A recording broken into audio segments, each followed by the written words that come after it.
Evening, everybody. Priya, are we ready to go live on Facebook?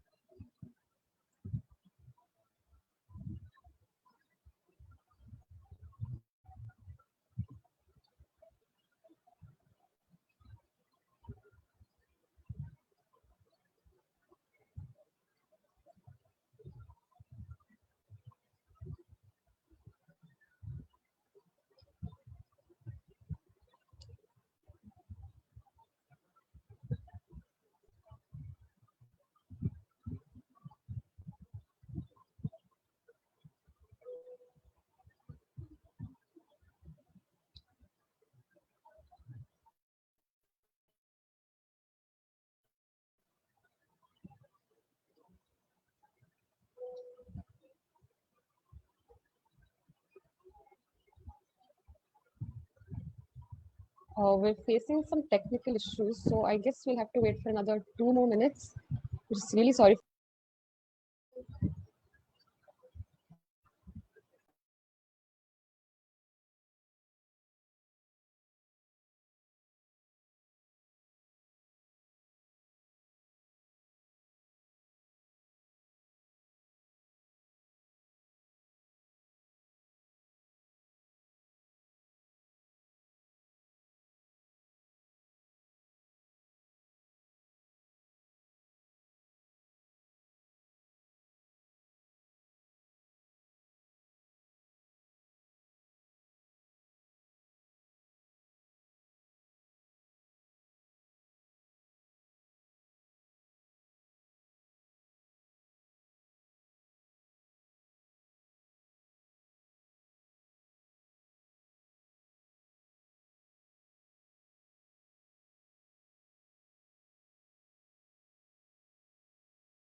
Good evening, respected faculty and all the participants of the workshop Research Done Right.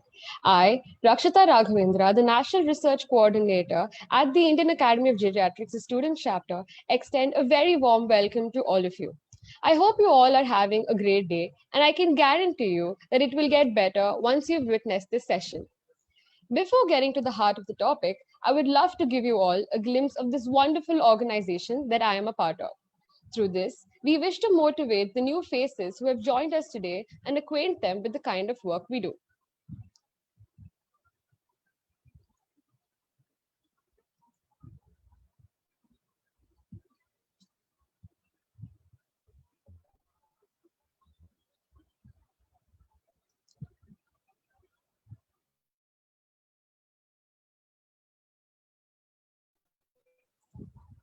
Okay. About the Indian Academy of Geriatrics. Indian Academy of Geriatrics is a national organization of doctors from all over the country that was established in 2002. Their vision is to develop geriatrics as a separate specialty to improve scientific knowledge and the quality of healthcare provided to our elderly. We now have 950 members as of date. So we decided to organize a student chapter of the Indian Academy of Geriatrics, which is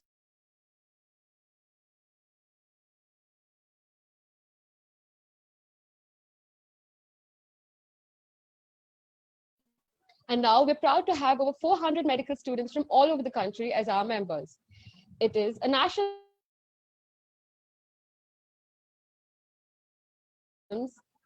faced by the elderly and indulge in research and this is our core team. So our objectives are as follows: introducing the students of this country to the field of geriatric medicine, to spread awareness about the problems faced by the elderly and sensitize the future doctors to their needs, promote undergraduate medical research, generate opportunities for students to learn from renowned doctors from all over the country as well as the world, network across the globe. Here are a few opportunities to boost their knowledge, experiences, and obviously the CV, our journal in the Indian Academy of Geriatrics, and certificates for participation for various workshops that we conduct, and many more. Here are a few acts we have conducted in the past and our upcoming events, and we wish to carry out more in the future too. Here is the OctoCare that we have established, other partners and sponsors. So if you have any further queries regarding how to join, etc., please do contact us on our email ID or in the contact details which we have shared in the workshop links below.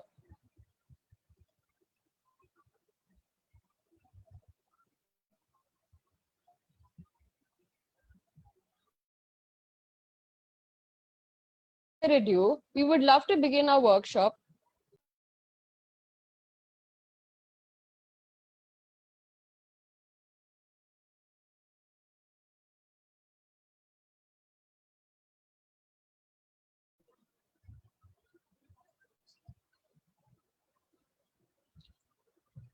So most of us would have heard about the Indian Council of Medical Research, the short-term studentship researches in our first year or second year itself. The ICMR grants over 1,500 students a stipend to proceed with their projects of interest every year. The ICMR STS is a wonderful opportunity to inculcate the ideas and skills of research methodology in our undergraduate years. With the guidance of our mentors, we are acquainted with the efforts that go into producing a beautiful proposal, carrying out an effective data collection, and submitting a precise report. This program and how this project will enhance our future endeavors. To begin with, firstly, I would like to welcome our speakers for today, our esteemed faculty speakers being Ashish sir and Akshay sir, our student speakers, Saurabh Sundaresh, Divya Garg, Suyash Singh, and Manasvi Tyagi. Due to some unavoidable circumstances, Kamakshi will not be joining us today, so we have Divya Garg who shall take her place. Our student speakers have themselves conducted independent projects under the ICMR STS, and so will be able to share their experiences more vividly. At the end of every session, if you all have any queries to ask our faculty or student speakers, you may do so at the end of the entire session when we shall conduct a question and answer session.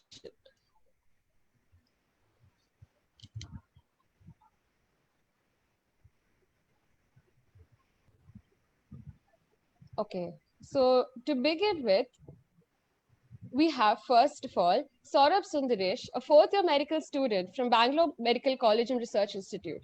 He has completed his ICMR STS project in the year 2018 and has also expertise in various meta-analysis and citation tools. He will today be giving us a brief overview regarding the timeline of the same. Over to you, Saurabh. Thank you, Rakshita. So I'll be sharing my screen now.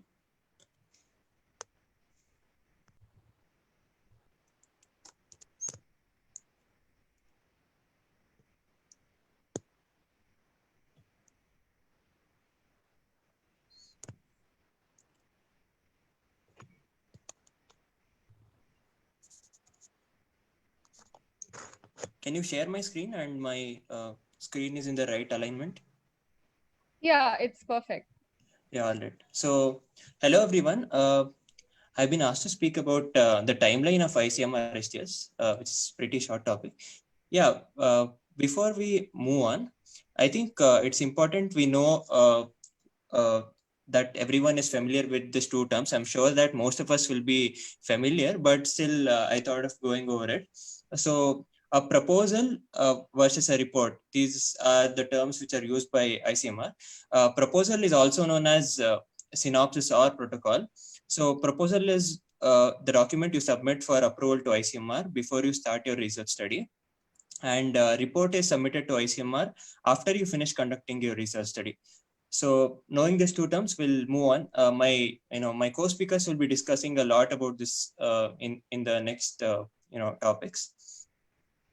So this is the timeline of ICMR STS 2020, which actually won't take place the next year. I'll be talking about it later.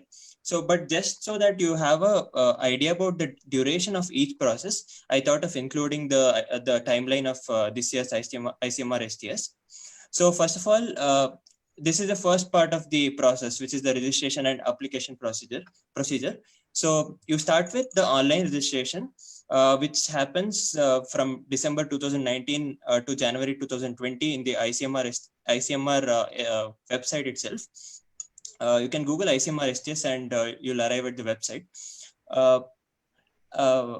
You'll be getting the credentials. Once you register, you'll be getting the credentials to the portal through which you'll be submitting your proposal later on. So that'll happen from December to January. So next you'll be given a deadline, which was January 9, 2020 this year, for submitting your online proposal.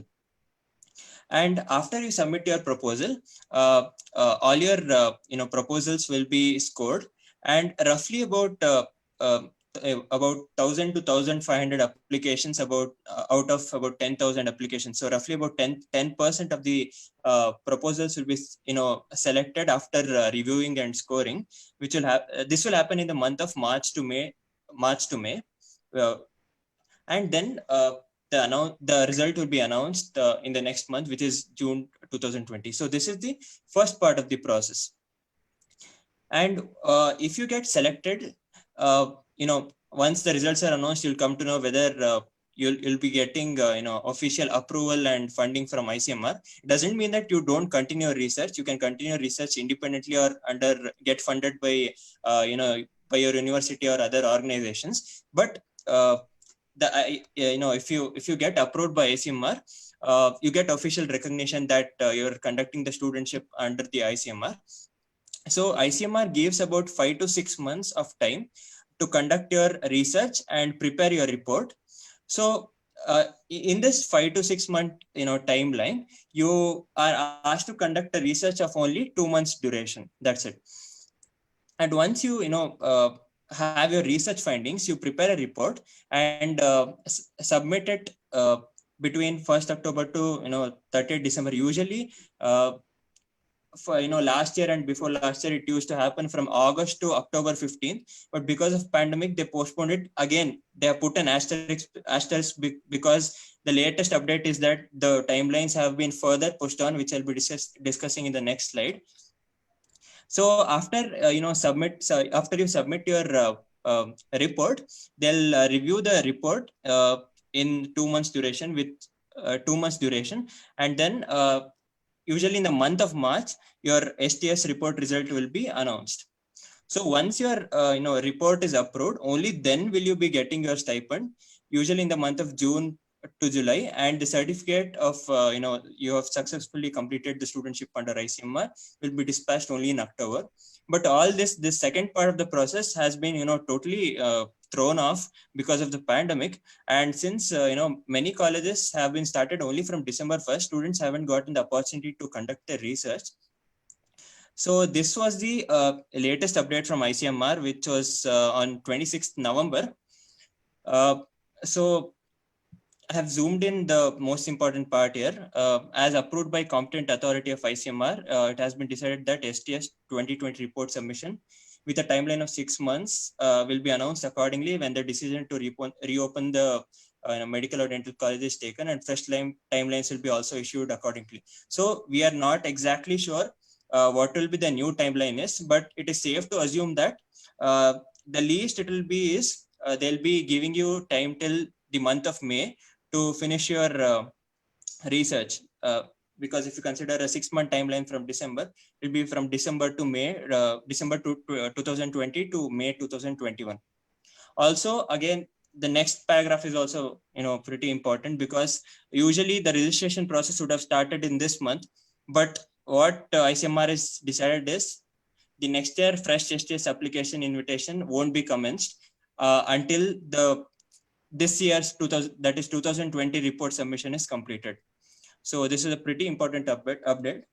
So yeah, that completes my presentation. Thank you, and stay safe.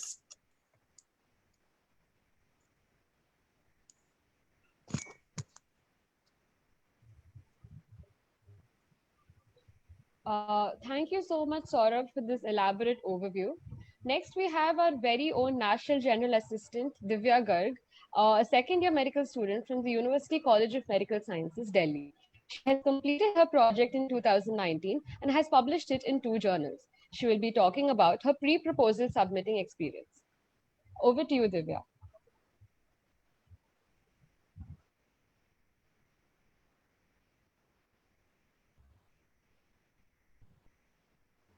Thank you, Rakshita.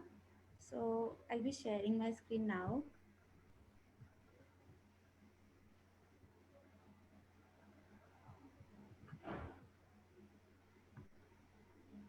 Can you please confirm if it's visible, like the slides are visible? Yeah, I can see the slides. Okay. Um, so the topic that I am dealing with is pre-proposal submissions. So anything and everything that you will do once you register at ICMR till the process of submission. So Saurabh has already discussed about the entire timeline, and it gives you roughly about a time of 1 month to do all the whole process of making a proposal and submitting it. So it starts with like you have to register, then you choose a mentor or a guide, then you choose a research topic and a question, then you write a proposal and the further attachments that ICMR requires and the submission process. So this looks like a 5-step process, but it is not that simple. It takes you about a time of 1 month to do this entire thing. So the first thing that you do is the process of registration. So you register at the ICMR site and you fill the part A of a form. So I'll show you all the forms together at the end. So you fill the part A of a form, usually in mid-December. And once you register, you receive a email which contains your password and your reference ID. These two things are very important. They will be required throughout the process. So basically, these are your identity at ICMR. You will give your name to ICMR, they won't recognize it. Rather, you'll give a reference ID, they'll recognize you. So that is the importance of these two things. Second is choosing a mentor or a guide. So mentor or guide is something who will teach you a lot from the day one that you go to them till the end of the whole project. You'll learn a lot of things from them.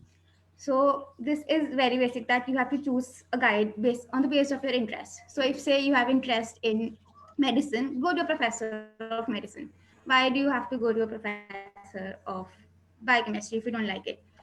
Then your seniors are a major help to you. I remember when I did my first research project, my senior, she was I think in 4th year, she helped me a lot to choose my guide. Then my second research project, which is pending, but yes, senior, that's Kamakshi Bansal, also helped me a lot with it.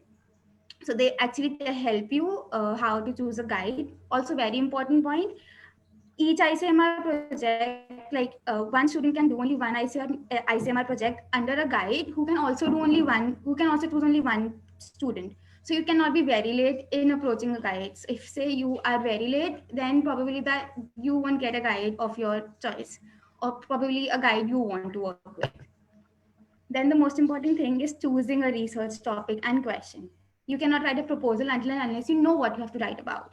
So that depends upon a topic of interest. So let's say the second project, like I had interest in CVS and CNS when I decided to do my research project in medicine. So I told my guide that I am interested in CVS and CNS. So then we decided to work upon stroke. So that is how you decide a topic area or a topic of your interest. Then further you have to dig deeper. You cannot just work on stroke. So you have to decide what all you will study in stroke. Let's say what all markers you will find, how you will find them. So these things have to be discussed with your guide. It's not a 1 day process. It will take you a week or maybe even longer to come to a conclusion as to what you are doing exactly. So you, in this thing, you have to start deciding your objectives, how you will do it, that is a methodology. And let's say if any department you have to contact to, For example, my first project was in microbiology, and microbiology could not give me samples. So I had to I had to talk to professors who were in gynecology department and in their math department so that I could get samples from them. So that was important, that you have to, if you have to collaborate, you have to be sure that they will be helping you. You cannot just go randomly and say that I need samples and they'll provide you with samples. No, that cannot be done. So you have to talk to them. You have to make sure that you tell them that I'll be coming on these and these days. I'll be requiring samples from this and this particular person. So that process has to be laid down. Then definitely you have to do a PubMed search and find the gap in the research topic that you have chosen. For example, the topic I had in microbiology was vaginosis. So I knew that vaginosis was studied in a lot of females, but it was not studied in HIV positive females. So I chose HIV positive females because very little research was done there. Then when I saw, I did a PubMed research for the HIV positive patients treated with vaginosis, I saw that there were many symptomatic cases being discussed, but asymptomatic cases were quite less. So I took both the populations in as my target populations. So that is what you come to know from the PubMed search, that what has already been done and what is expected to be done in the future years. So that is the gap you need to fill through your research. Then only it will be helpful. Otherwise, you can do a repeated research if it's your first project. That is also okay. If you have to just take an exposure, that will also help you learn a lot. You have to create a database and finalize your topics. So in like this whole database thing, I did not know when I was doing my first research project. So it depends upon your guide, how they teach you or what process they follow. So when I talked to Ashish sir, he told me how to create a database. So he told me how to start working in a tabular manner and put things in a tabular manner so that they will be helpful when I use it in the future. Then the proposal writing. So this is basically what ICMR says, that the reference ID, title, introduction, objectives, methodology, implications, and references. These are the headings that are mandatory in your proposal. If you miss even one of them, the chances of getting rejected increases a lot. So make sure you have the following headings in your research proposal. Then, as per the ICMR guidelines, Times New Roman and font size 12 and 1.5 spacing is mandatory. You have to use it. Then, no name, no contact details. Make sure you do not put any of them. Otherwise, it will be rejected. That is what the guidelines state. Then talking about each heading in a proposal, a title. A title is something that is very short, accurate, and concise. Basically, anyone who reads it should get, the person should realize that we're talking about this and this thing. Then introduction, according to me, is something you have to tell them what is the importance of the study. Why did you choose this topic? So you have to use previous knowledge, previous research papers to say that this thing has been done, but this thing was missing, or these things need more clarification. And that is why I want to do this research, and that is what the importance of this research is to me. Then the objectives. Objectives need to be stated really clearly in as short as possible. And they are basically what kind of knowledge the study is expected to obtain. So sometimes hypothesis may be required, but that depends upon a research study. Then the methodology, it includes everything, like from the type of the study design, the study population, the sample size, the selection criteria, the proposed intervention, if applicable, the data collection process, instruments used, quality control, confidentiality, plan of analysis of statistical tools, and ethical considerations. Basically, to cut it short, when I wrote my methodology, I said that I'll be doing this research project from this and this month in this and this department. I will be collecting samples on this and this day using vaginal swab. That will be 2 swabs from each person, maintaining complete universal precautions. And I will be carrying them in this container to my microbiology department. Then I will be laying down these following tests. I use, I think, gram stain, culture, antimicrobial testing. Everything was stated right in the methodology parts. That's why the word limit for methodology is 800 words. They expect you to write the entire thing. Do not forget to mention the ethical considerations. I haven't talked about the ethical considerations till now. I'll be talking about them later. But ethics is something that you have to talk to them. You have to tell them that anything that you will be ethically correct, and you'll take an ethical clearance from your college and then do that process. Since probably when you're writing a proposal, you haven't obtained ethical considerations, so you just say that we will be obtaining it in future, and anything will be done only after ethical clearance is obtained. Then talking about implications. Implications is basically how will the study contribute to the society, or to the to the scientific society, or basically the people, how will they will be benefited from this study. Then references. Okay, so they have to be done in Vancouver style, and all the researchers usually follow this style only. A very important point from my personal experience is when I did my research for the first time, I did not know how to use Mendeley. So at that time, I did manual referencing, and that increased my workload like 10 times. So make sure whenever you write a proposal, you know how to use a referencing software. That is very important, or else you'll just increase your workload. So make sure you know at least one software of referencing. Then certain requirements is the application attestation form, a very important requirement. You cannot submit a proposal without this. I could not find its sample on the site, but yes, whenever the guidelines come, they send the application attestation form, and you have to just take a printout, you have to fill it, and then you have to get it attested from your guide as well as the principal of the college. So usually the principal part takes a lot of time. So make sure you send it well in advance. Say if the proposal has to go finally on 25th, so you send it on 15th itself, so that the college will take at least 1 week time to get it attested, and you have it prepared well in advance and scanned. Since everything is online, you have to submit scanned documents in PDF format, which cannot exceed the maximum limit of 1 MB. If they're exceeding, please compress them. Ethics approval, as I said, it is not mandatory at the time of proposal submission, but it is compulsory at the time of the report submission. Also, a very important point that ICMR mentions is that you cannot take your ethics approval after 15th of August if your project is approved. Make sure you do not exceed these timelines, otherwise the project will automatically be rejected. Results are usually declared in April using the website or on the website. Then ethics committee and approval. I hope I'm not exceeding the time limit, but I'll just wrap it up quickly. Ethics is something that's very important. So you have to make sure that anything that you're doing is ethically approved from your college. So you have to prepare an ethics, basically ethical form that you have to submit to your ethical committee that's in your college and get an ethical approval. This also takes a lot of time. So for ethics to work, usually your college website has a set of documents, and you have to download those documents. You download those documents and you prepare ethics form. Usually there's a checklist. Make sure you complete that checklist. So probably you have an informed consent. You have a data collection form. So informed consent, it depends.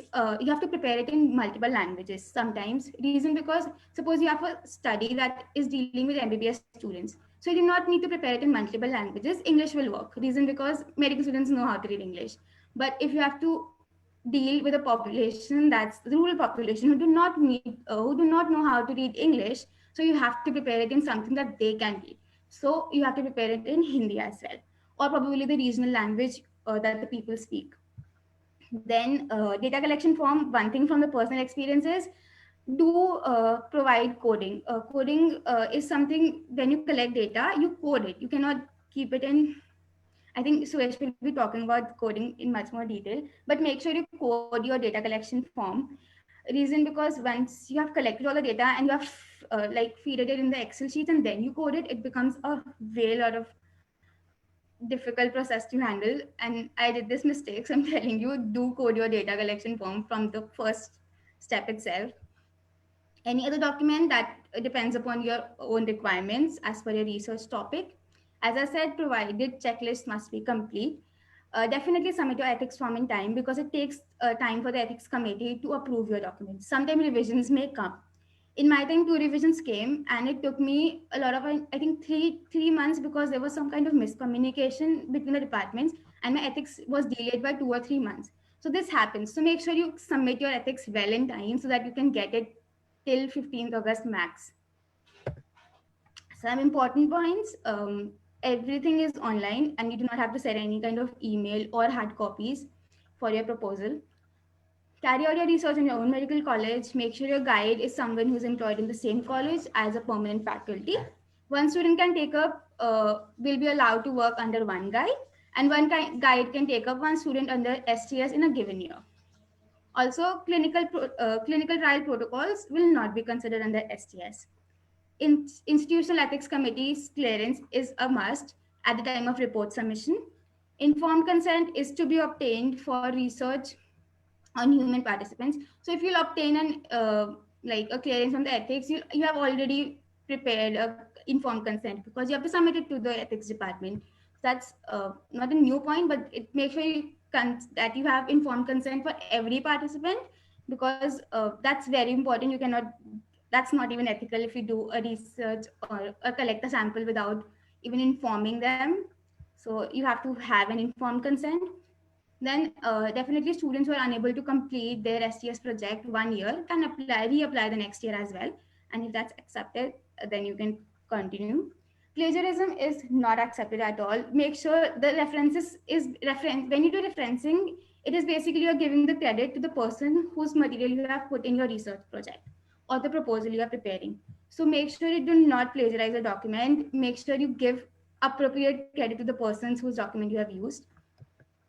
And I think that's it. I'll just show you the forms. Um,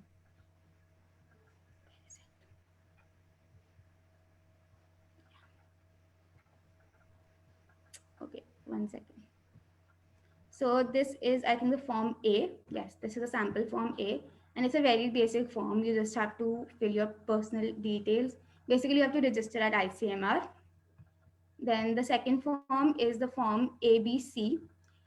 This you have to do while you submit your proposal. So this again has details of your guide. Make sure you take them from a guide. And this is important. Everything has to go in PDF format. This is the application attestation form. You can download it from the main site. Then you can fill it, scan it, and then upload it here. Everything has to be in 1 MB sign. Ethics is not compulsory at this time, so you can put no. Other things also currently will go no, and you can submit it later on at the time of your report submission. And this is what your proposal is: your title, the type of study, the subject area, the name of the department under which the study will be conducted, and the research proposal. This also goes in the PDF format, and I think size is 1 MB only. So I think that's it from my side. Over to you, Rakshita.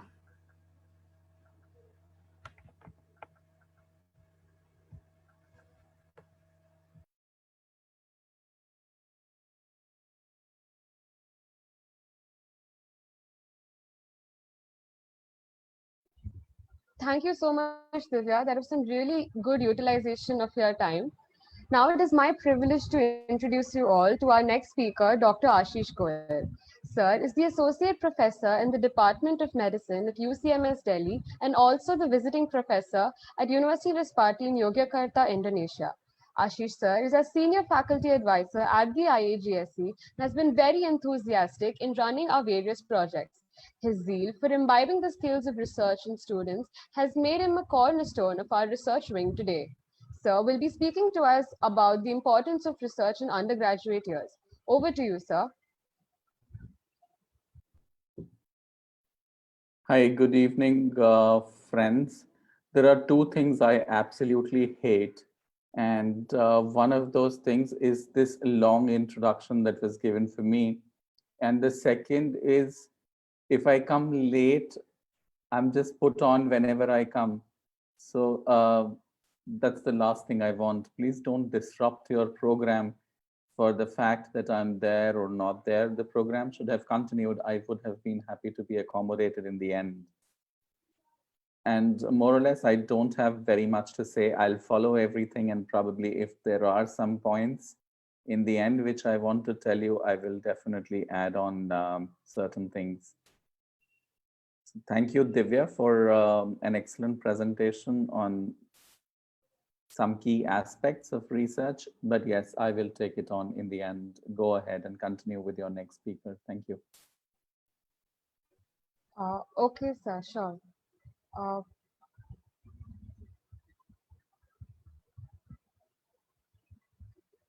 The most Go ahead. important part for the functioning of the ICMR STS is that we establish a good rapport with our guide and our interests be compatible. This is possible if we are aware of what our guide expects from us. To throw more light on this topic, I would like to invite my very own guide for my ICMR STS project, Dr. Akshaya KM.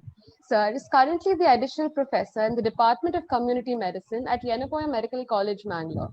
He has utmost expertise in carrying out the ICMR STS projects every year as a guide and has mentored 5 projects till date. Sir has over 25 articles published to his name. We are indeed very grateful to be hearing from you, sir. Over to you.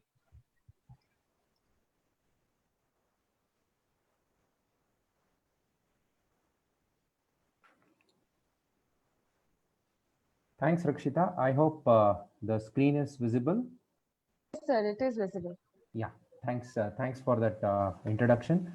I'll be humbled to present in front of this particular audience. Also, at the outset, I would like to thank the Indian Academy of Geriatrics Students Chapter for inviting me over here. Hi, Dr. Ashish. This is Dr. Akshay. Also, it was a great presentations, great set of presentations by two of our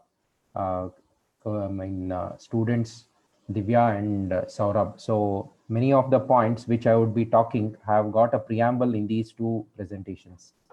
So just it's a 15-20 minutes, 15 odd minutes presentation. So we'll have the discussion at the end. Yeah, good evening all. So there is a disclaimer over here. Contents of this presentation reflects thoughts of the presenter and his colleagues. They do not represent the expectations of the guides in general, as this entity can be more diverse.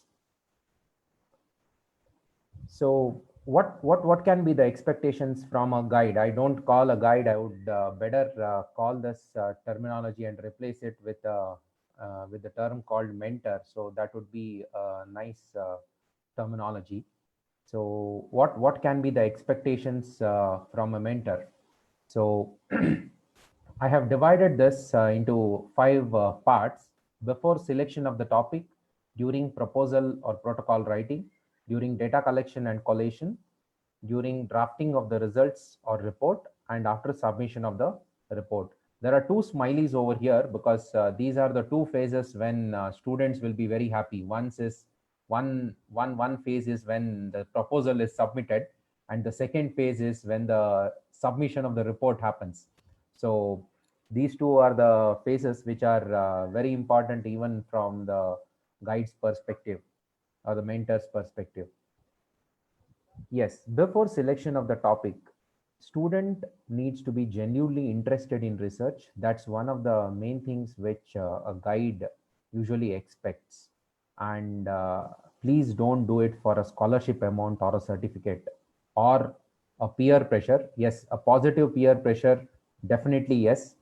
But somebody is doing, even though I may not be interested, I don't like this particular thing in my curriculum, or an extracurricular activity which you are more interested would be better, because here your dedication and devotion towards this particular component is very, very important, and please don't do it for a show up. Okay. And before getting into this particular activity, please be ready to assign extra hours, as well as some Sundays. There may be institutions which may not permit you to go off your to take off from your regular classes or give you attendance. So please ensure that you should be dedicating your time on Sundays for data collection. So that's one of the important things. These things need to be kept in your mind before you get into this particular waters of STS. And just to remind you, because already the previous presentations have beautifully told that it is a mentor.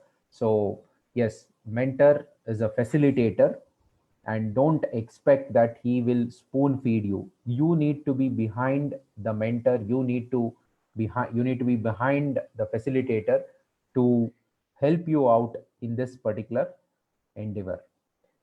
And learning by doing is the best way to learn something. I heard some good terminologies coming up from the students. Mendeley, yes. There was mention of PubMed, yes. So this shows that these people, whoever have completed their projects, have definitely gone into the details of these two softwares. One is for referencing and another one is for literature search. Yes, they have done this. So this is what a guide expects. It is not that the guide will spoon feed you throughout the phase of this particular STS. So please be aware that you should be having these things in your mind before you take up an STS. Yeah, Divya has already touched upon this. Identify a broad area of research based on the research priorities. Just one line over here. There are a good number of broad research areas which have been mentioned on ICMR STS website. When you also select the topic, you need to click upon one of those to match this particular title or topic which you have selected to one of those. So it's always better that you get into some of the priorities or topics which haven't been studied much. For example, in some of the studies which we did, we had selected on tuberculosis, we had selected on occupational health, we had selected on health insurance. So some of the topics which we had selected, yes, they are priorities, however they are not looked into so much.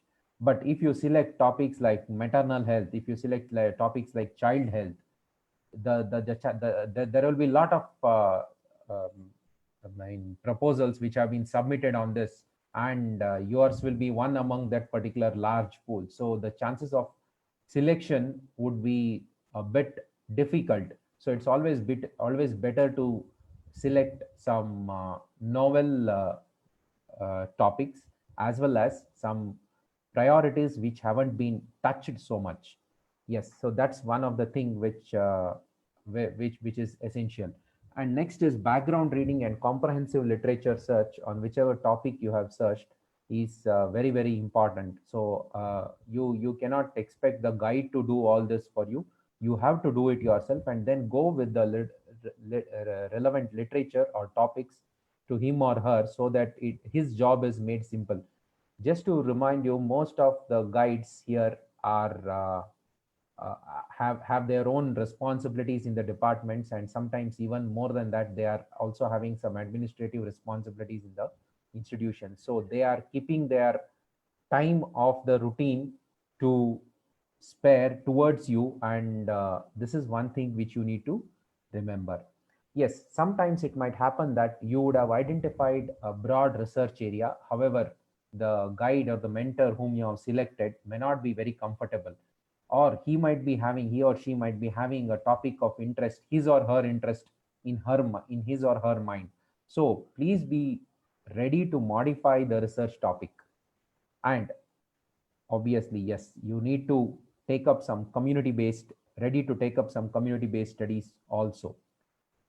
And before going to next year's ICMR STS, I would like to suggest that there is a Swayam course or an online course on NPTEL, which is offered to the medical students. So please, if you have time, please get registered into this and complete this course. So this is a course which will help you out in getting some basics about research. And also Coursera offers a lot of courses. And yeah, so that's about before selection of the topic. Yes, this is a general timeline which has been already shared with you. So we are somewhere looking into this particular initial months of selection of the topic and what a guide expects or a mentor expects from his or her students. Yes, during proposal or protocol writing, Divya has covered this in detail. Yes, understanding the timelines and logistics. What are the documents which need to be submitted? Application attestation form comes at the initial phase. Report attestation form comes when you need to submit the report. So please be aware of this. And also, what are the website uploads which need to be done? Yes, next point is work in close coordination. If the proposal has to be submitted on 25th, then please ensure that you are there in touch with your guide right from the day when you have registered on the online portal. It's not nice that you go and get in touch with somebody with your guide on 20th and say that, okay, this is my research idea, and let us sit and write over the next 2 days and submit. The main hitch over here is, as Divya told, that we would be it would be difficult to get the principal signatures on EAF. So please ensure that you work in close coordination with the guide. I'll tell you one personal experience. There was one student came to me as soon as she registered over the online portal, and then she didn't turn up till almost the end of this particular year in which it has to be submitted. And finally it such happened that I had a thought in my mind, and some other student came and we submitted. That particular idea got clicked, and successfully that particular project was completed. However, it was difficult for me to see that particular student not come to me after discussing the initial phases, yeah, after discussing the initial thoughts. Yes, next point is related to the administrative issues, permissions, recommendation letters. Yes, please ensure that these are the things which you keep in advance with you for upload. One of the most important things over here is that especially in cross-sectional studies, the important concept of determination of sample size. So please, especially if the guides are not very well aware, very well comfortable with calculation of sample size, or people who are not having a background of epidemiology and statistics may find it difficult. So please ensure that you consult a statistician once you have finalized your topic, and go with the relevant articles to him or her and get the sample size determined, and also see for what are the probable outcomes which you are looking for and what tests to be used. So this is one of the things which I would like to tell in this particular regard as far as statistics is concerned. And promptly follow the assigned work and report once completed. So a day-to-day coordination with the guide is very, very essential.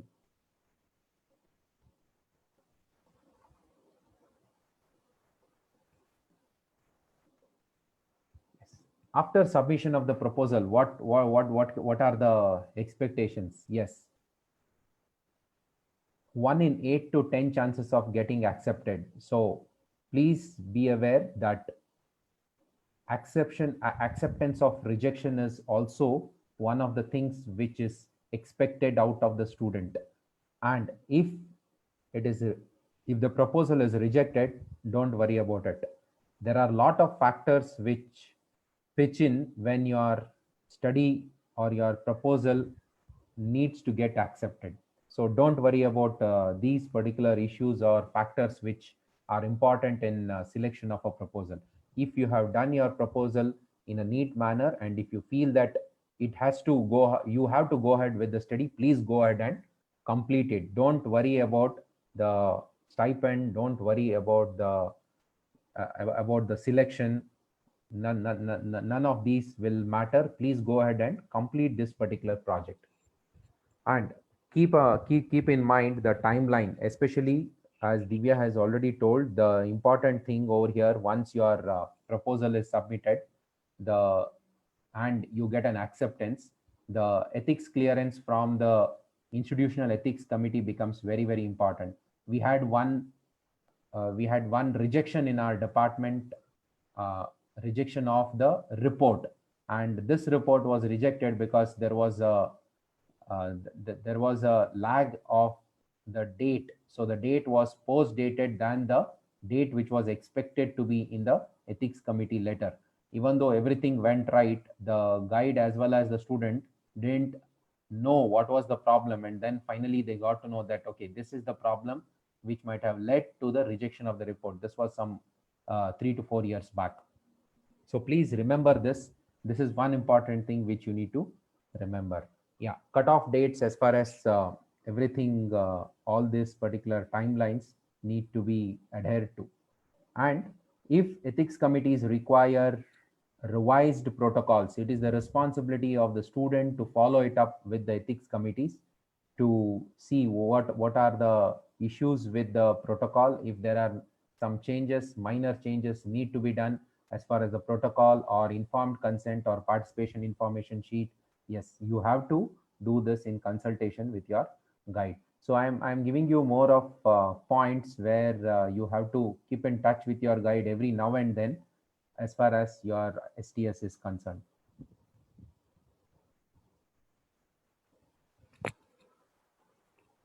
Yes, this is the most important thing which a guide expects from a student.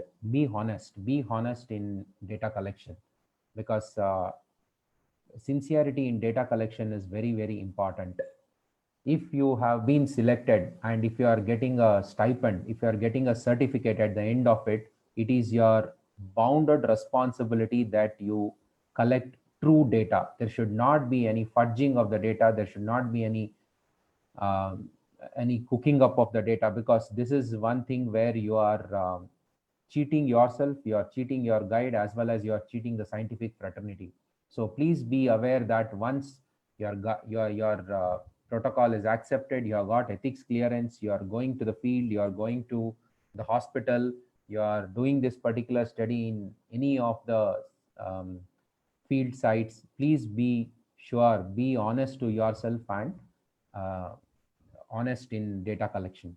And every now and then, whenever you collect these particular data, if it is in hard copy, if it is in paper form, please ensure that you keep a good record of this. You file these particular data, number them and file it.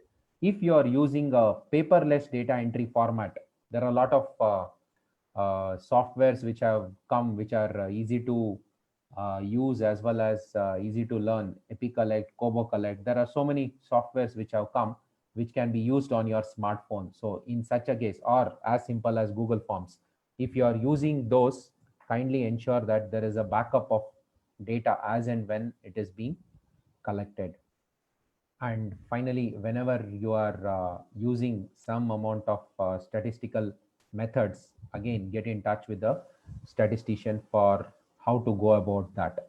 Before that, if you are using manual data forms, please ensure that you use at least Microsoft Excel spreadsheet to enter the data. And when you are entering the data, please make sure that you are coding the data whichever you have collected. So this is very, very important, because whatever verbose data, if you have collected, if you have not coded that using Microsoft Excel, it cannot be imported into any softwares, any statistical softwares for analysis. So these are some of the points as far as data collection and collation is concerned.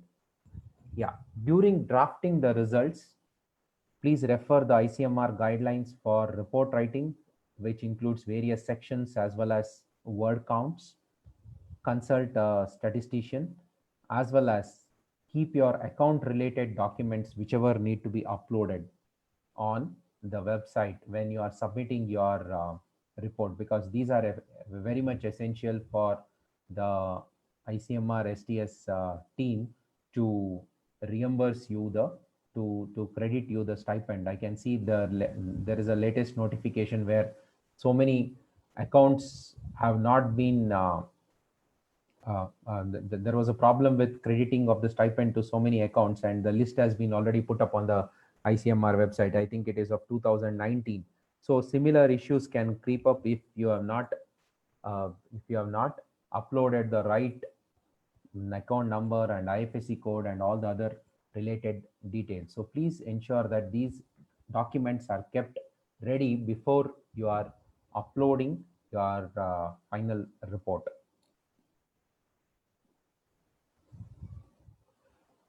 What about after submission of the report? There can be rejections for one or the other reason. However, rejections are not the first thing which you should expect.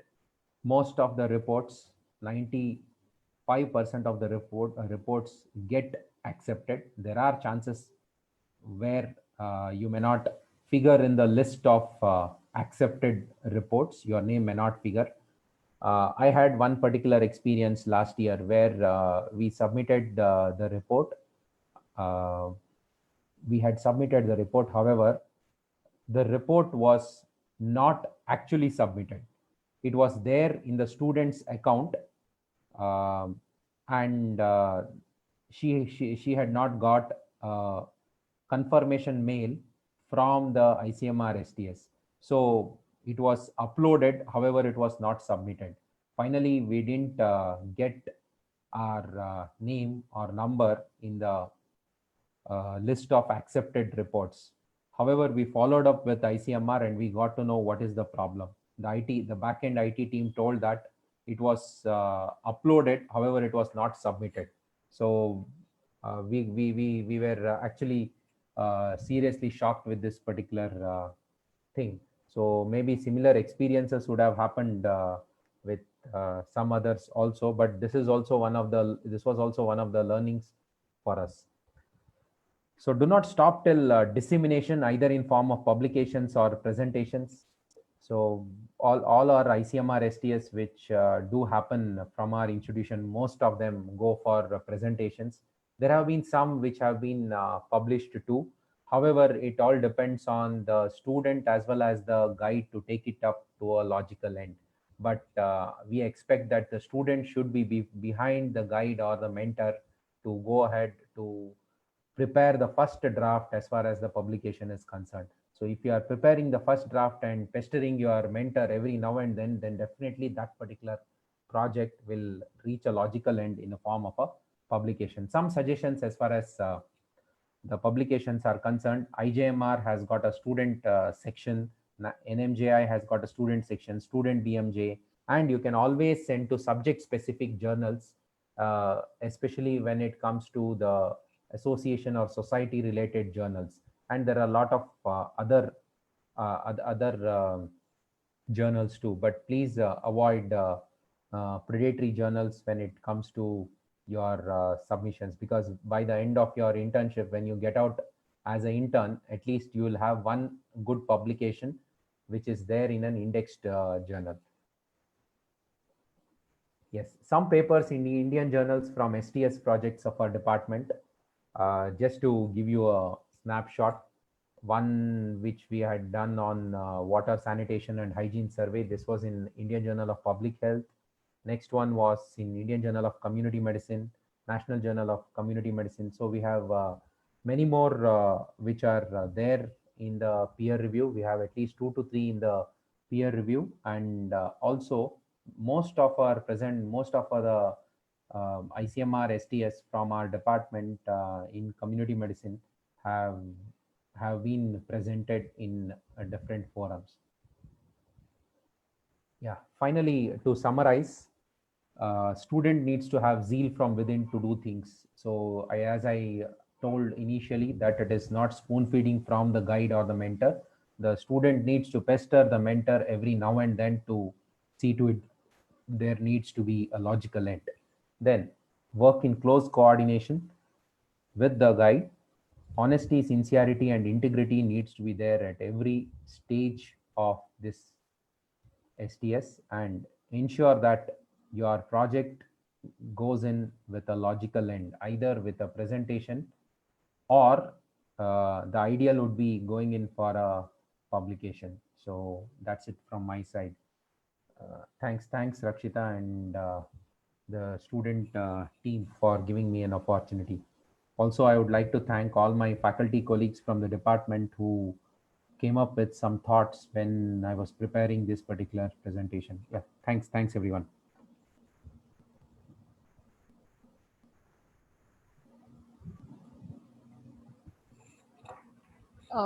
Thank you so much, sir. This has definitely increased our drive to be a star student in our mentor's eyes.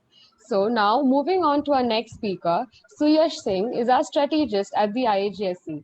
He's a fourth-year medical cadet at the Armed Forces Medical College, Pune.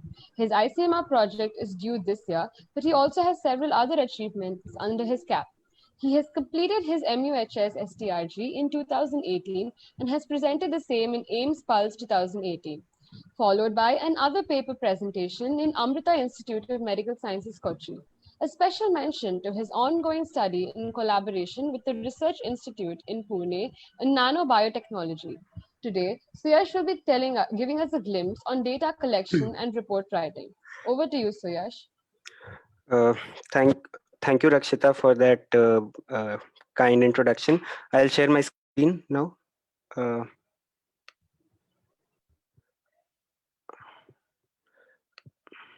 is it visible? Yes, Suyash, it is visible. Yeah. Good evening, respected faculty members and all my dear friends. At the outset, I would sincerely thank IAGSC for organizing this event, which I think will go a long way in helping fellow medical students as far as UG research is concerned, and also for giving me the opportunity to put forth my views on it. The importance of research at UG level cannot be overemphasized, and organizations like ICMR through its STS program, or maybe universities like MUHS or RGUHS also incentivize this whole process of UG research through their STRG schemes. Despite this, I'm not able to, yeah. Despite this, study conducted in one of the universities found that only 16% students ever make an attempt to apply for these programs, even though 80% students knew the importance and incentives of getting involved in research. So what is stopping students from stepping into this field? For majority of students, that is 55%, they found that the biggest deterrent is the process of conducting the research, especially, and this can be perceived as extremely time consuming and energy consuming. And what I have seen is that many students just somehow manage to hurriedly submit some sort of a proposal for ICMR STS, and probably by sheer luck, if it gets cleared, they spend the next 6 months cribbing and wailing कि भाई कहाँ फंस गए और मतलब कैसे इसको complete करें somehow, and few eventually just drop out midway. So now that our President Kamakshi has given me the task to delve into these difficult waters of data collection and report writing, I'll just try to simplify these things by sharing my minuscule experience, which I've gained through 3-4 studies I've conducted and through experiences of many of my colleagues and juniors. So definitely things are not very easy. The process of data collection might be hard, tedious, and complicated for many of my friends. And for most, the process of report writing can be very boring and dragging experience. Why am I saying this? Because probably a lot of data has to be collected during the process of carrying out research.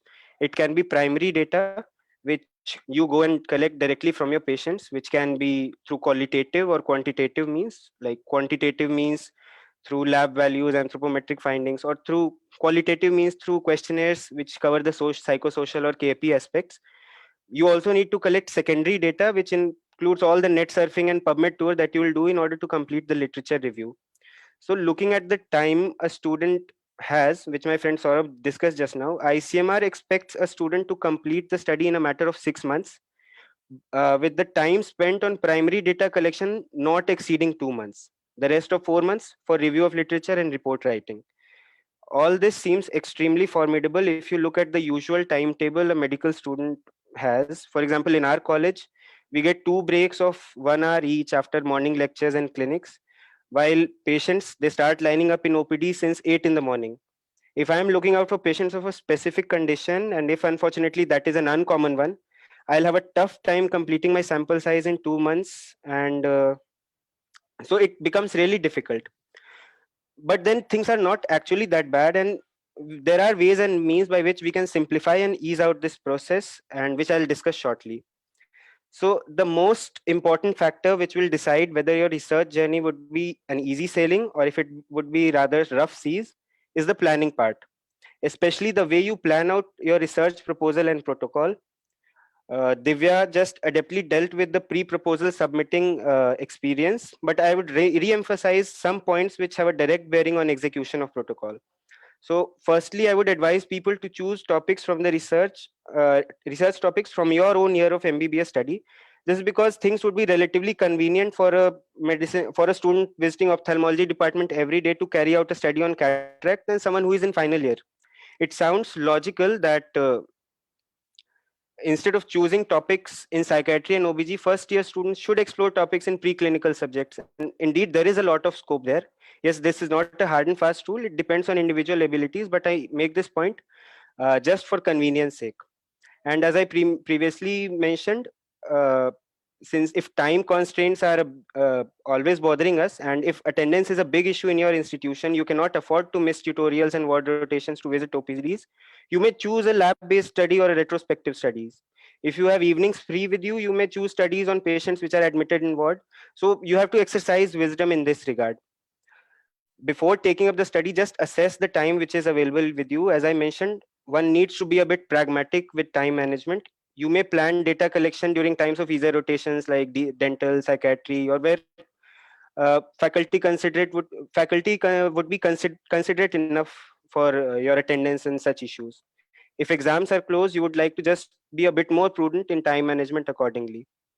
I would also like to emphasize that we need to assess the logistical issues.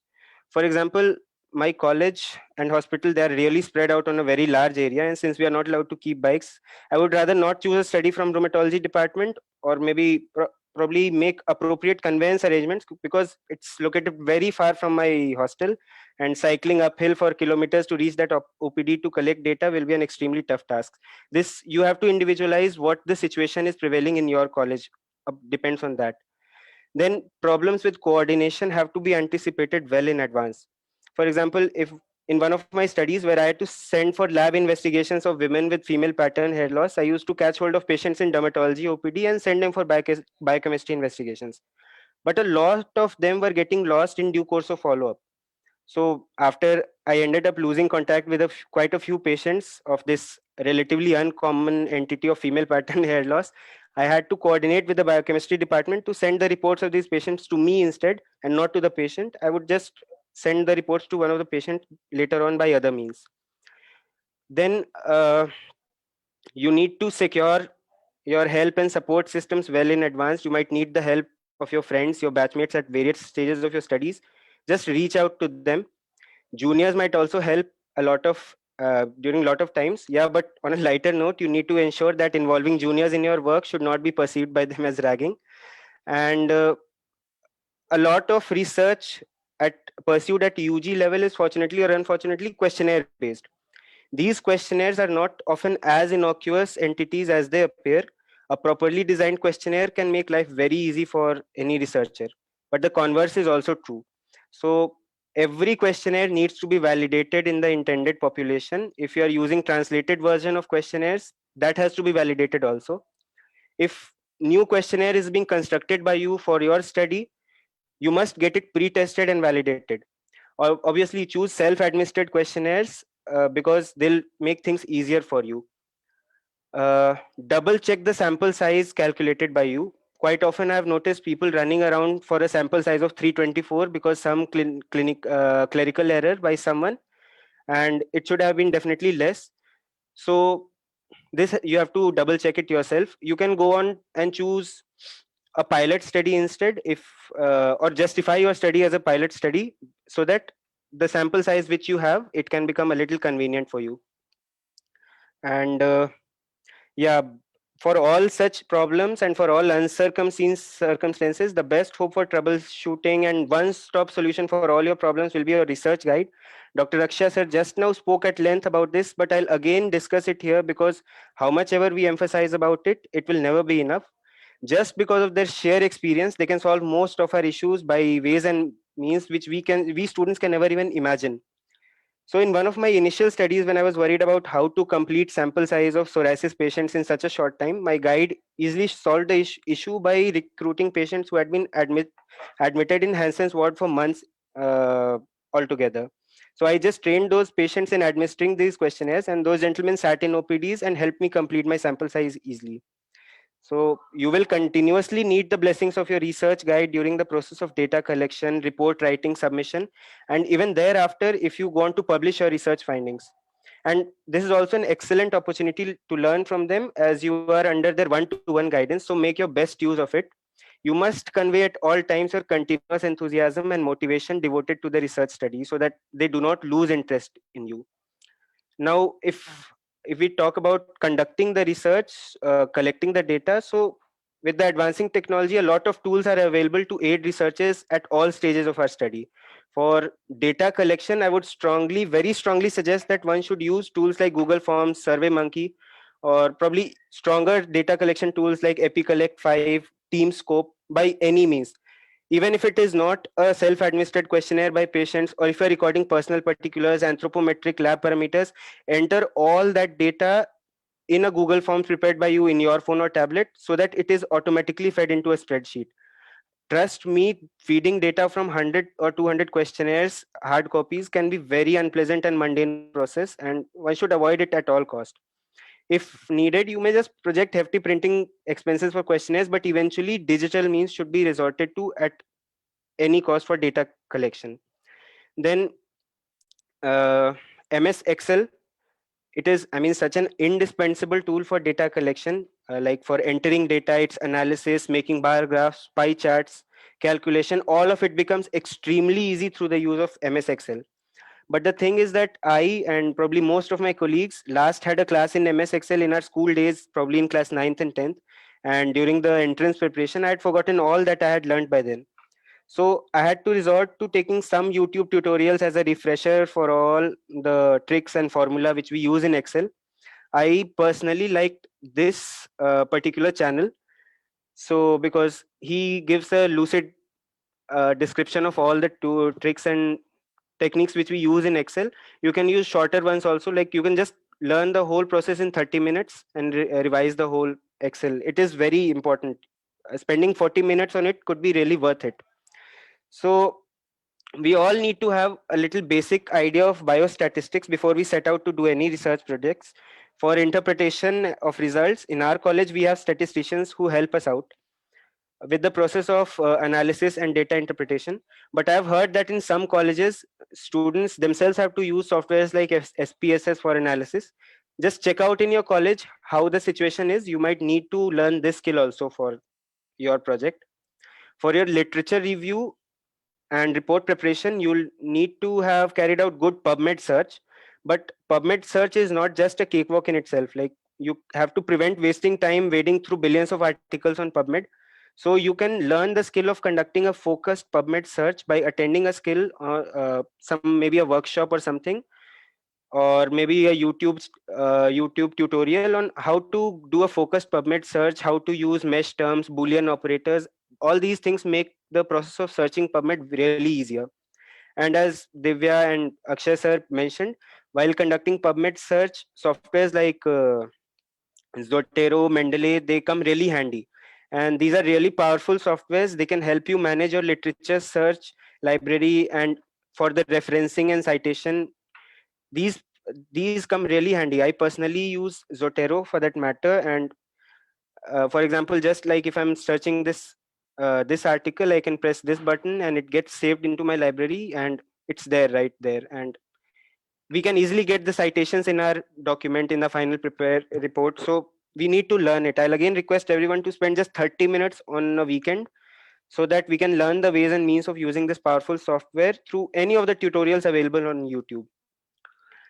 So as far as report preparation is concerned, so ICMR specifies the format that has to be followed while preparing the report. Like, it has given this detailed instructions and guidelines which we need to keep in mind while writing our paper. I'm sure I'll not go into lot of details, finer points, because I want everybody to go and read these instructions themselves. They should read these time and again. They should not miss out on anything. A small lack here can just lead to rejection of your paper. So just don't miss out these things. These are basic broad guidelines on which the paper has to be made. You have to have a title, introduction, review of literature, which has to be exhaustive. It has to be conducted. You have to specify aims and objectives, materials, methods, observations, discussion, conclusion, summary, etc. And these are some optional sections which you have to have. Since this scientific writing skill in itself, it is a skill in itself, and one needs to spend some time to acquire it. I'll suggest all of you do some workshops, some video, learn some tutorials on YouTube on how to do a good report preparation. I had attended this one by Dr. Ashish Goel sir, and These videos by sir on his channel, they are extremely good. Sir has just mentioned all the steps in a very lucid and simplified manner. It's a must watch series, I would like to say. And another video series on this Indian Journal of Rheumatology journal by sir, it is I would highly recommend it to all of you. If you want to publish your paper in journals, it's must watch this tutorials on YouTube, I would say. And since indulging into plagiarism is knowingly or unknowingly, it's like committing a professional suicide, please make sure while you're writing your report, you write it in your own words at all points. None of the things should be just copied and pasted from other published articles. You must give due credit to the original researchers. And even after you have done, you have made all precautions not to do any plagiarism, there are some softwares like DupliChecker wherein you can just check how much similarity does it have with any of the already published publications. See, for example, this thing, it's 54% plagiarized. It happens sometimes. So definitely use these free online softwares for detection of plagiarism. And these are some not to forget points which one should keep in mind while writing the STS report. For example, it should not have any identifying information of the guide and students. You should not mention your name, address, your college, your email IDs, acknowledgement section, individual name. These should not be a part of your research report at any cost. Just weed them out while you are finalizing your report. And this link, which will be there on ICMR STS website, please go through this document very carefully. Read each and every word of it. It's really important. And these are some things which can lead to rejection of an ICMR report. For example, if the format is not being followed, or sections which I mentioned previously, if they have been combined together, sample size has been reduced without any justification, there is a major deviation from the proposal you had submitted initially. The ethics thing is a very big issue in our college. Being a military college, it creates a problem a few of the times where proposals are rejected by the ethics committee. So these things have to be taken care of by all the researchers. And then after you have completed your research, you've submitted it, most likely you all will go try to have it published in some or the other journal. Since publishing in itself is a Herculean task, and this part will be discussed by Manasvi soon, but I would like to just introduce this journal, Praxis Journal. This is an indexed open access journal by our college, and it publishes research projects by UG students from anywhere. So you all can visit this website and consider it as an option for you to get your research published if you've completed an ICMR STS project. So finally, take home messages from my side would be just that: choose your research topic only after due deliberation, plan out your protocol and procedures to the minutest of details well in advance, acquire the skills pertaining to use of softwares like Excel, Zotero, PubMed, etc., and read through the instructions on the website of ICMR STS in detail and follow them religiously. Just reach out to your guide for guidance in case there are any hassles, and definitely stay motivated, energized. It's just the beginning of a wonderful experience with medical research. You do one research, things become clear. I mean, you may be tempted to take on a better, higher level of research, and it's just a beginning. I mean, just give your best to it. Like, we should always remember that some of the concepts which make the foundation of our clinical medicine today, like for example, the discovery of insulin by Best, or maybe SA node by Flack, or this discovery of heparin by MacLean, all of these people were not accomplished scientists, but simple medical students like you and me. Just dedicated and meticulous work can definitely make a difference to the world of medicine, which we see today. So do your best. All the best. That's all from my side. Jai Hind.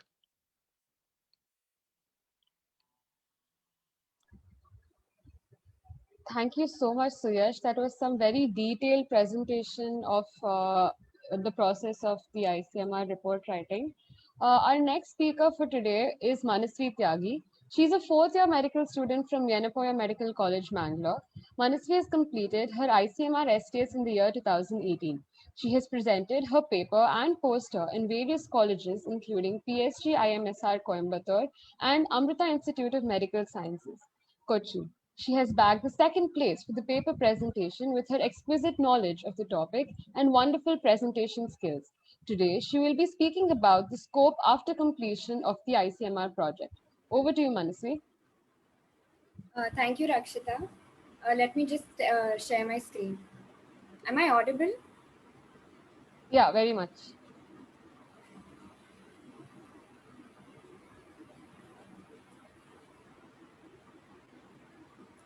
So my name is Manasvi, and I will be talking about the scope of after completion of the ICMR STS research. So before beginning, I would like to share a bit about my own experience. So I had completed my research in the year 2018, and it was definitely a Herculean task, starting from selecting your topic to writing the proposal and running behind patients after your class. It takes a lot of perseverance from your side, and you need to keep at it until the end. However, the end result is absolutely worth it. Whether you're approved or not by the ICMR, just the fact that you've done the entire research process is very enriching. So obviously there's a lot to learn from this project. And the first and foremost thing you will learn is about the method of conducting a research and the different types of research processes which are available. And this not only helps you with your current research, but will also make it much easier for you in the future when you will be doing researches or maybe thesis writing in your post-graduation. And during this process, you will learn about the methods of referencing, which have already been spoken about by the previous speakers. So I'm not going to go into the detail of referencing, but referencing is important due to the current, rage about evidence-based medicine. Not just in the field of medicine, but in all fields, we require evidence and proof. And to search for the right kind of articles to cite in your project is extremely important. Also, for example, if you have a question about the COVID-19 pandemic in one of your university exams, you cannot give vague information or random Google article, searches. You will have to read about it in previously published journals and authentic researches, and it can be useful even in that sense. So apart from the exams, even your third year subject of community medicine teaches you a lot about research, study design, and even biostatistics. So as Dr. Akshay also mentioned earlier, everything is best learned when you're doing it. So doing a research will be much more helpful than actually just reading all of it from the PARC textbook. Apart from this, you will also gain in-depth knowledge in the subject and field that you have chosen, and this will help you understand if you would like to take it further in the future or may not. And another important skill you're going to learn during the entire course of this project is interpersonal skills. So this involves you, going around and talking to a lot of people. Whether you're doing a clinical research or a laboratory research or even a questionnaire-based research, you will have to deal with people like in administration, for example, when you're going to the principal to submit your ethical review, or even the people in the ethics department, or even clinicians and laboratory assistants. So you need to develop that skill to be able to talk to everyone and kind of convince them to get your work done. And this is something which I personally evolved in after doing this research, because mine was the clinical research and it required a lot of permissions before taking the samples and also after submitting the samples. So it also builds up your confidence in a huge way. So next, coming to the opportunities, which is one of the most attractive things you can do after your presentation is completed. So the paper presentation and poster presentation are the two major competitions which everyone applies for after having completed their research. So these events are usually put out by the college on their websites, or even it's put up, their brochures are sent to your college, and you might even get WhatsApp forwards. So I would urge you all to actually open your class group, read about these messages, and try to apply to as many as you can. It is a big task to write multiple abstracts because every college requires a different format, but only when you apply to multiple places, your chances increases of getting selected and actually presenting. And I cannot stress on the importance of practicing before you go in for any paper or poster presentation. So do it in front of the mirror or with your parents or your friends, but practice a large number of times so that you're thorough with whatever you need to speak within the stipulated time. So about poster presentation, it's mostly about your creative skills and the way you're able to portray your entire research work of about 7 to 8 months within just a few minutes and one slide. So making the poster should be not too colorful, not too, like how we imagine posters, but a medical poster is completely different. There are specific headings and sections that should be followed. And once you do, and also you can add in your own creativities and one-liners and all that stuff in between. So that's what it is about poster presentation. Also, even though you might have submitted your paper presentation and it has not been selected, you can always go in for a poster presentation. That option is there with almost most of the colleges which I had applied to. So always prepare your poster beforehand itself, and you can also apply for those. So apart from these two, another important thing would be to publish your research work. I'm actually still in the process of publishing my research, so I cannot give in much details about it. But selecting your journal and where you want to publish it would be the first step. And start the writing process again is extremely important. And I'm pretty sure all of your mentors will be helping you throughout the stages of publishing your research. And it's considered and regarded very highly to have a published research in your undergraduation. So I would definitely urge all of you to go in for publication, whether it's ICMR approved or not.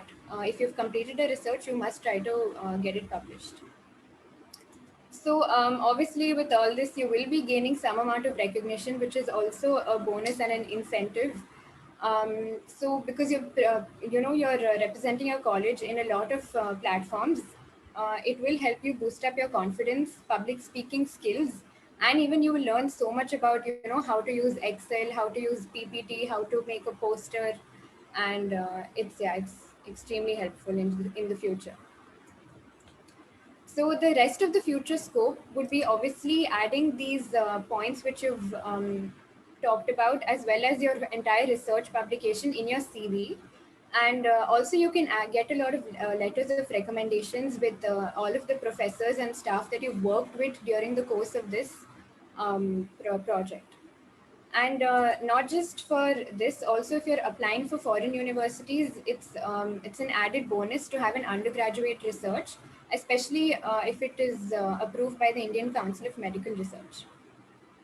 Lastly, if you've taken in that line somewhere in the future, you can obviously do your research on a larger scale and use this as a pilot study for your future researches.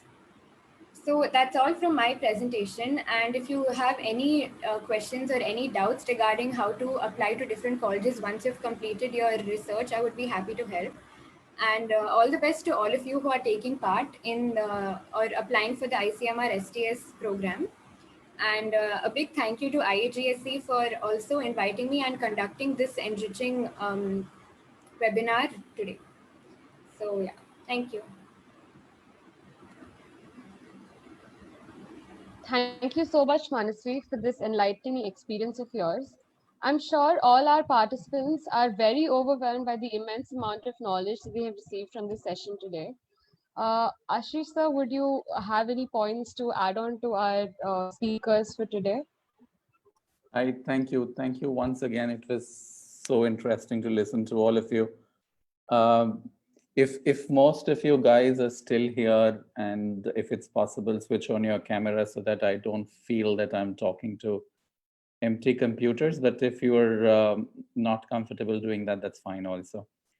Just a few quick take back points from whatever we talked about today and from whatever other people had said, just about getting research right. Just remember, research and publication is an addiction. So if you're willing to get into this addiction, be careful and be informed before you begin. It's important to choose the right mentor, as some of you said earlier. And matching of interest areas will definitely go a long way. So unless you are matching appropriately your own interest areas with the interest areas of the researcher, it's going to be difficult later. But while you're doing this, it is also important to remember that priorities are different for different people. And at the same time, the same person may have different priorities at different times. So your mentor may not have the same priorities as his published research, and these might change over time. There's an old quotation which says, if you want something done, ask of a busy man. That means you find a busy teacher rather than a teacher who's completely free if you really want your project seeing the light of day. Second thing is timing. Again, give your mentor, guide, supervisor, what do you want to call him, some time and get into his time schedule also. Again, there is another quotation from the past which says, your lack of planning is not an indication of emergency on my part. So if you come to your mentor and say, tomorrow we have to submit, and this is the first time I'm approaching you, it's unlikely that you're going to get anywhere. Another word about procrastination and perfection. I'm sure that a lot of you on this meeting itself also are perfectionists. You wait for the best. You want nothing but the best. But again, there's an old saying which says the best is the worst enemy of good. So try and stop being the best, and you need to settle in some time for the good. You will realize that more and more as you grow older in life, but then just remember that the best is kind of the worst enemy of the good. Already taken on this, don't plagiarize, don't fabricate data, don't falsify. It's kind of an absolute death sentence on yourself if you start doing it right away. And in your smaller projects, it is career assassination. You assassinate your own careers even before you begin. Don't copy, don't plagiarize. So as far as training is concerned, one of my colleagues, his son always tells him, Dad, why do you send me to school? He's in class 6. And he says, I've learned more on YouTube than I have learned at school. So I really don't need to go to school. Everything is available on YouTube. Well, that's as far as it goes. There is enough available on YouTube, but you need to be careful what you pick out of YouTube and what you adapt out of YouTube and what you adopt out of YouTube. I have some videos, and thank you, Suyash, for pointing them out. But if you want a specific topic, and if you want that this should be taken, or you need more on that, and if there are enough people requesting, I'm happy to develop more video content and place it in your open domain, and you can take it up. If you're finding in your research project you are struggling with some area and you would want that some content is needed, you can definitely get back to the student chapter, and we will try and get the right people to develop the right content for you if it's not available already. And if we can't guide you to the right sources, then we will try and develop it for you. So those are the points I had. And if there are questions and there are discussions, we can engage in more discussion and question answer sessions. Yes, if any of y'all have any questions, you could put it on the chat box and we would be happy to address them.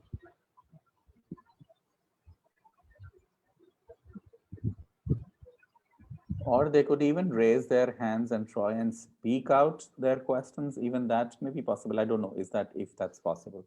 Yes, sir, that is possible.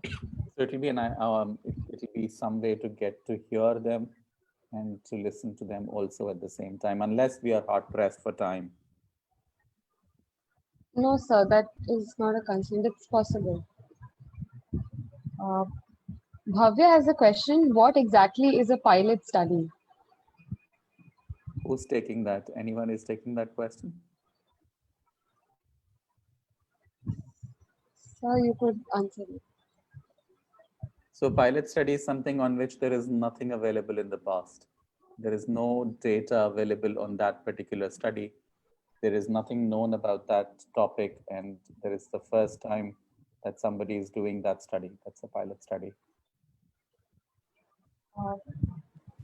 Akshay sir, if you're here, Just to add to what Dr. Ashish mentioned, especially this becomes important when you want to calculate sample size in your study. So you don't have data from the past, and based on your pilot study results, it would be easier for you to calculate the sample size. Also, it would help in also your fine tuning your study instrument. So that's also one of the objectives which can be fulfilled through a pilot study. Thanks for that question. The next question is from Shreya Menon. She says that she's in second year right now and she had to apply this December, but it's delayed further. So she's asking if it's too late now and if you could give more thought to it.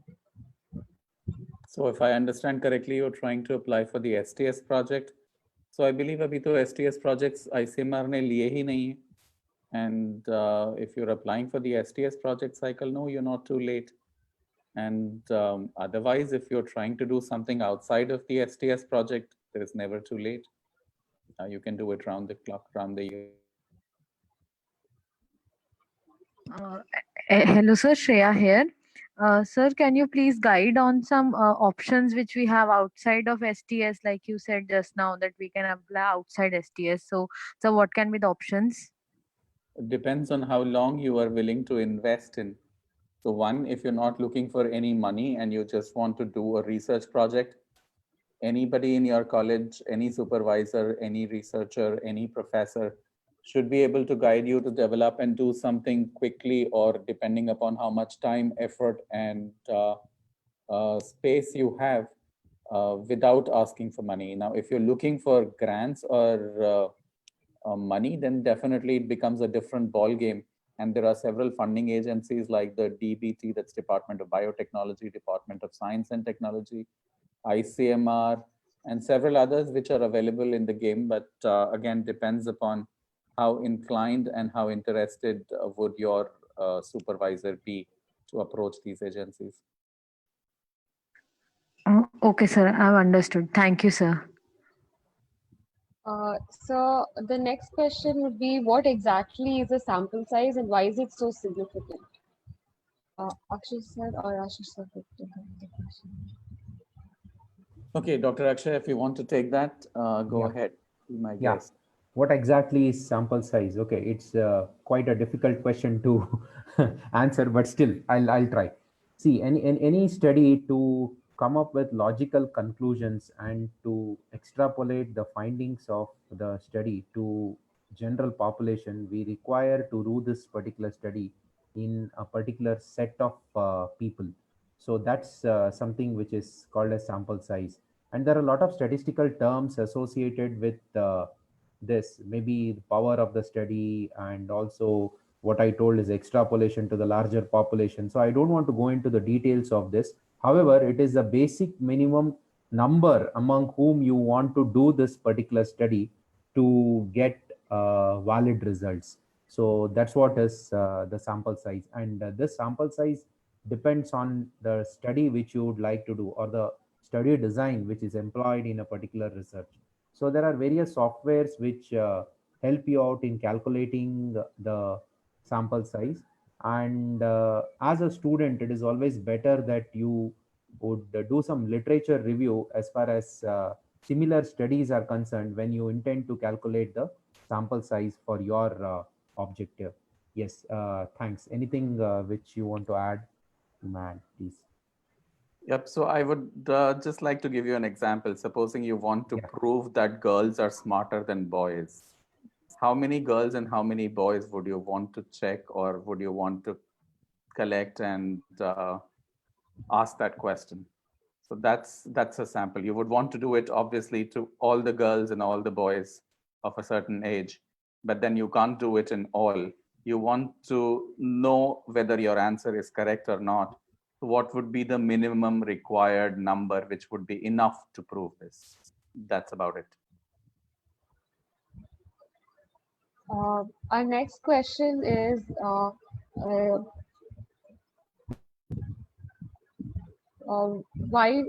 at what stage do we submit the ethical committee approval?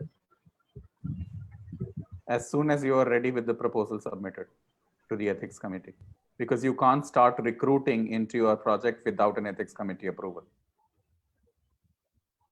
Okay, sir. The next question is, finding a guide seems daunting. Can you give some pointers? It's very useful. So like I said, pehle, find a busy man. Don't find a person who's completely free. Second, match your interest areas with the interest area of the guide. Third, look at your long-term profile, your long-term interests, your long-term career. What do you want to do? If you have plans, choose that area, choose that branch, and find someone who's approachable. Find someone who is accessible. So you find someone who's probably the principal of the college and he signs off on your documents as your mentor, but you are never able to meet him for the next 3 months. That's useless. You don't want this person. You want someone who is as approachable to you as possible, who listens to you and who has time to listen to you and talk to you.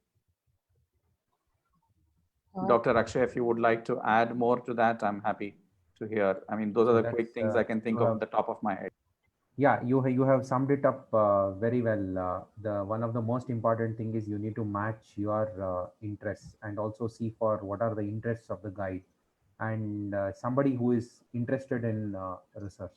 So there are a lot of medical teachers who are only inclined towards academics and they are not actually into research. So choosing such people would be actually will not help you much as far as leading you in this particular domain of research is concerned.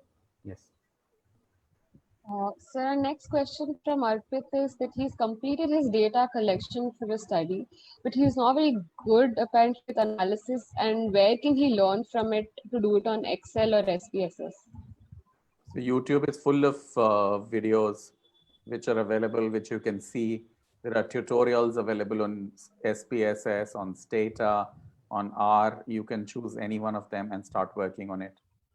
And in fact, the student chapter is also planning to come up with certain workshops on stats and research methods.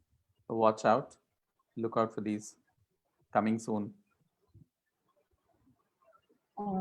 Thank you, sir.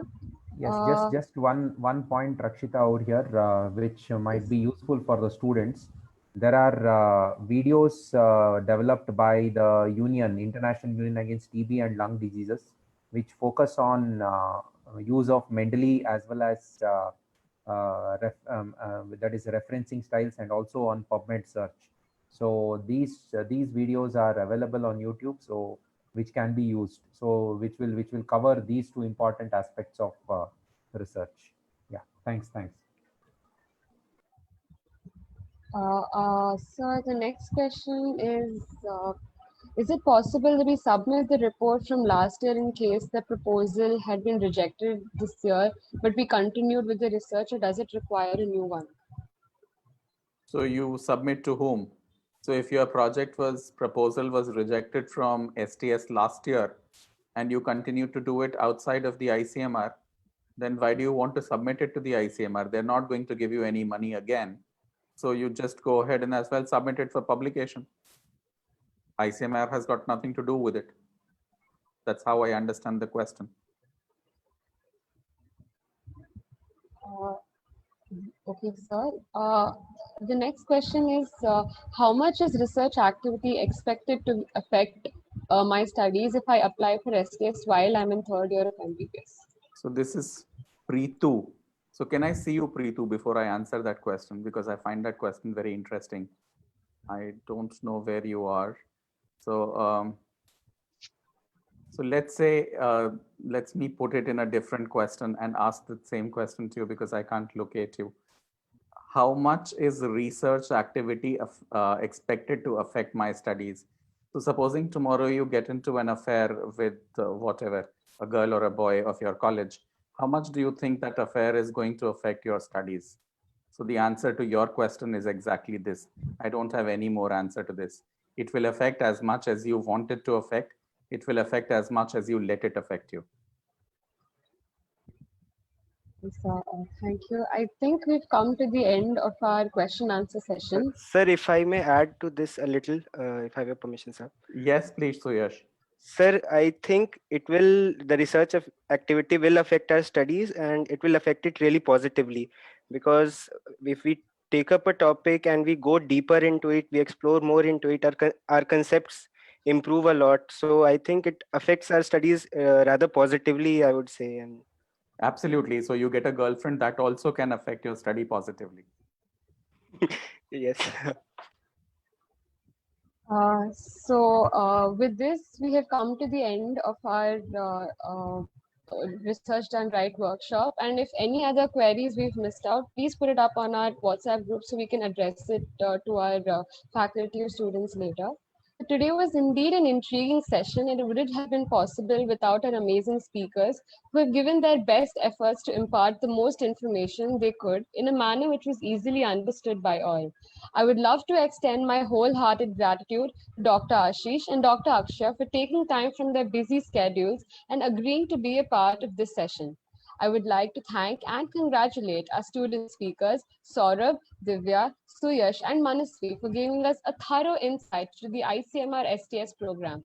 And last but not the least, our core team at the IGSC and coordinator Manvi for running this event smoothly and making it a success. A huge thank you to our wonderful participants for listening patiently. Hello. Yes. For listening patiently till the end, and I hope you all are taking loads of precious information from here today. Please fill in the feedback form which is given in the chat box. So the members will receive a certificate shortly. So the feedback form is in the chat box here. So if without any questions, you can exit the meeting now. Thank you all once again for joining me. Thank you. Thank you, everyone. Thank you, sir. Thanks. Thank you, Rakshita. Thanks a lot. Thank you. Thank you.